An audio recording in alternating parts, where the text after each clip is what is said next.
ఉత్తరాంధ్ర అంటే ఉత్తిదనుకుంటివా అనే టైటిల్తో కథనాలు అల్లిన ఈనాడు పత్రిక అసత్య ప్రచురాలను ఖండిస్తున్నామని విజయనగరం జెడ్పీ చైర్మన్ జిల్లా వైసీపీ అధ్యక్షులు మాక్షి శ్రీనివాసరావు అన్నారు.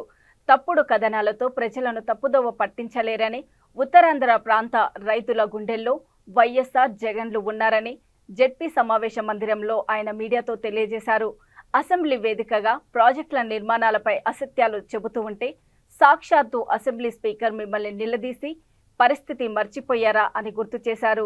ఒక్క సాగునీటి ప్రాజెక్టును కూడా ప్రారంభించని టీడీపీ నాయకుల అనుబంధ పత్రికకు ఉత్తరాంధ్రపై మాట్లాడే హక్కు లేదన్నారు. ఆనాటి పాదయాత్రలో నేటి ముఖ్యమంత్రి వైఎస్ జగన్ ఇచ్చిన హామీలన్నిటినీ నెరవేర్చామని తెలిపారు. చెప్పారు 2014లో మా ముందు అధికారం దూరమైనప్పుడు అయ్యా కొద్దిపాటి పనులు మిగిలిన్నాయి, అవి కూడా పూర్తి చేయండి అని చెప్తే మీరు కేవలం పళ్ళు ఏదో పువ్వులు పాలు జల్లి ప్రతి సంవత్సరం నీరు విడుదల చేయడం తప్పించి మీరే రకమైన కార్యక్రమాలు చేయలే.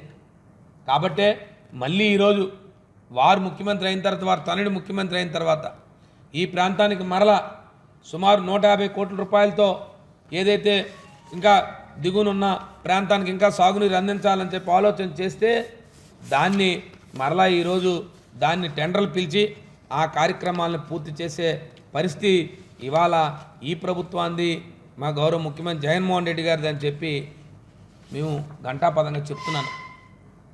మీరు చెప్పగలరా మీ ప్రాంతంలో మీరు ఏం ఎక్స్పెండిచర్ చేసేసారు? ఆనాడు మరి ప్రాంతాల నుంచి రిప్రజెంట్ చేసిన ఆనాడు మరి ఇక్కడ అశోక్ గెత్రాజు గారు ఉన్నారు, ఆనాడు కళా వెంకటరావు గారు ఉన్నారు, మంత్రివర్గంలో పెద్ద ఎత్తున ప్రాంతాల నుంచి మీరు ప్రాతినిధ్యం వహించారు. ఏ రోజైనా మీరు వెళ్ళి ఆ తోటపల్లి కాలువకి కానీ ఆ తోటపల్లి ప్రాజెక్టుకి కానీ నిధులు తీసుకొచ్చారా అని చెప్పి అడుగుతున్నాం. మేము వచ్చిన తర్వాత కదా మళ్ళీ టెండర్లు వేసి మళ్ళీ ఆ మిగిలిన నిధులు విడుదల చేసి దాని కార్యక్రమాలు చేస్తున్నాం. మరి ఆనాడు మీరు దత్తత గ్రామం అన్నారు సారిపిల్లిని, ఆ రోజు వాళ్ళందరూ నిర్వాసితులు ఇబ్బంది పడ్డారు, కొన్ని ఇబ్బందులు జరిగాయి, వారిని ఆదుకునే పరిస్థితి ఇవాళ రామతీర్థ సాగర్ ప్రాజెక్ట్ తీసుకుంటే ఇలా ఒక్కొక్క ప్రాజెక్టు గురించి చెప్పుకుంటూ పోతాను. ఇవాళ తోటపల్లి ప్రాజెక్టుని 100% ఇవాళ ఈ ప్రాంత రైతాంగానికి దానికి నిదర్శనం ఒక్కసారి మీ ద్వారా ఈ ఉత్తరాంధ్ర ప్రజలకి ఈ ప్రభుత్వం ఏర్పడిన తర్వాత సుమారు 5 సంవత్సరాల్లో 4 సంవత్సరాలు పుష్కలంగా వర్షాలు పడ్డాయి.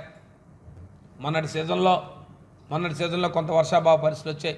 ఇది ఇక్కడే కాదు, దేశంలో పత్రికా సంపాదకీయులకి ఈ ప్రాంతంలో జరుగుతున్న అభివృద్ధి, సాగునీటి ప్రాజెక్టులకు అభివృద్ధి మీకు తెలియలేదా అని చెప్పి అడుగుతున్నాం. ఇది కదా ఈ ప్రాంతానికి సంబంధించి చేస్తుంది. గత పాలకులు మీకు 5 సంవత్సరాలు అవకాశం ఇస్తే ఈ ప్రాంతానికి 1 ఎకరా నీరు ఏమైనా తెచ్చారు ఎక్కడికైనా చెప్పి అడుగుతున్నాం. అటు వంశధార కానీ, ఇటు నాగావళి కానీ, లేదు అటు జంజావతి కానీ, లేదు ఇక్కడ చంపావతి కానీ, గోస్తని కానీ, ఏ రిజర్వాయర్ కిందైనా మీరు ఏ నది కిందైనా 1 ఎకరా సాగులోకి తీసుకొచ్చారని చెప్పి అడుగుతున్నాం.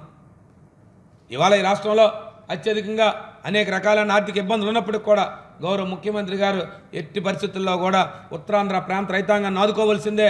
ఉత్తరాంధ్ర రైతాంగానికి ఎట్టి పరిస్థితుల్లో 100% ఈ ప్రాంతానికి సాగునీరు ఇచ్చి ఈ ప్రాంత రైతాంగాన్ని ఆదుకోవాలని చెప్పి వారు తాలూకు తీసుకున్న ఏదైతే మాట ఉందో, వారి తాలూకు ఆకాంక్ష ఉందో అది ఖచ్చితంగా వారు నెరవేరుస్తున్నందుకు గౌరవ ముఖ్యమంత్రి గారికి ఎప్పుడు కూడా ఈ ప్రాంత రైతాంగం అంతా కూడా ఎప్పుడు కూడా వారి కృతజ్ఞతలు